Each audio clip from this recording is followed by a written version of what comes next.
আসসালামু আলাইকুম। আজকে আমরা আপনাদের সাথে শেয়ার করবো একটা গরিবের খাবার রেসিপি, যেটা মাঝে মধ্যে বড়লোকরাও খাই, তবে আমরা একটু বেশি খাই। তবে আজকে আমরা নিয়েছি আপনাদের জন্য কচুরলতিগুলোকে আমার আম্মু খুব সুন্দর করে ছিলে কিউব করে কেটে নিয়েছে। তারপরে এগুলোকে আমরা একটু পরিষ্কার পানিতে ধুয়ে মুছে নিব, যাতে এটার ময়লাগুলো ঝরে যায়। তারপর আমরা ফ্রাই প্যানটাকে গরম করে তেল দিয়ে নেব। তারপর এর মধ্যে বেশি কিছু লাগে না, টমেটো, কাঁচামরিচ, পেঁয়াজ, রসুন কুচি, এগুলো একটু নেড়ে চেড়ে একটু লাল করে নিতে হবে।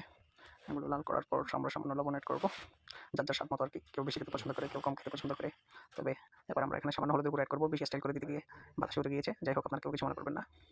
এখন আমরা এখানে একটু তেলের মধ্যে ভেজে নিয়ে সামান্য পানি এড করবো। সামান্য পানি এড করা হলে আমরা এখানে কচুরলতিগুলোকে আস্তে আস্তে দিয়ে দিব। কচুরলতিগুলোকে দিয়ে তারপর হালকা নাড়াচাড়া করবো, একটু উল্টিয়ে পাল্টিয়ে ভালো করে সব দিক থেকে নেড়ে দেবো।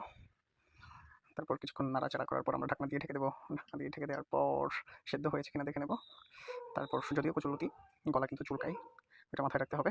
আপনারা চাইলে এটার সাথে যে কোনো টক জাতীয় কিছু একটা ইউজ করতে পারেন, যে যেমনটা খেতে পছন্দ করেন সেটা ইউজ করতে পারেন। যদিও টকটা একটু বেশি ভালো লাগে, লতির সাথে গলা চুলকায় না আর কি। তবু আমাদের কাছে ছিল লেবু, আমরা কয়েক পিস লেবু কেটে নিয়েছি। লেবুর শাকটা এমনিতেই ভালো লাগে, তো আমরা কয়েক পিস লেবু ভালো করে চিপে লেবুর রসটাকে অ্যাড করবো। একটু বেশি করে দিতে হবে যাতে গলা না ধরে। লতি খেলে কিন্তু সাধারণত গলা ধরে, গলা চুলকায়, ওটা মাথায় রাখতে হবে। যদি গলা না ধরে, তো আমরা লেবুটা অ্যাড করার পর ভালো করে নেড়ে চেড়ে ঢাকনা দিয়ে কিছুক্ষণের জন্য ঢেকে রাখার পর আমাদের মজাদার কচুরলতি রেডি হয়ে গেল। তারপর আমরা এটাকে একটু নেড়ে চেড়ে নামিয়ে তারপর ভাতের সাথে ট্রাই করে দেখবো। আমি এখানেও একটু লেবু অ্যাড করেছি, লেবুটা আমার একটু বেশি পছন্দ। লেবুটা অ্যাড করার পর আমি একটু করে খেয়ে দেখবো কেমন হয়েছে। আসলে কিন্তু আমার থেকে কচুরলতিটা খুব ভালো লাগে, আমার খুব ফেভারিট। আপনাদের কেমন লাগে জানাবেন। থ্যাংক ইউ সবাইকে। আসসালামু আলাইকুম।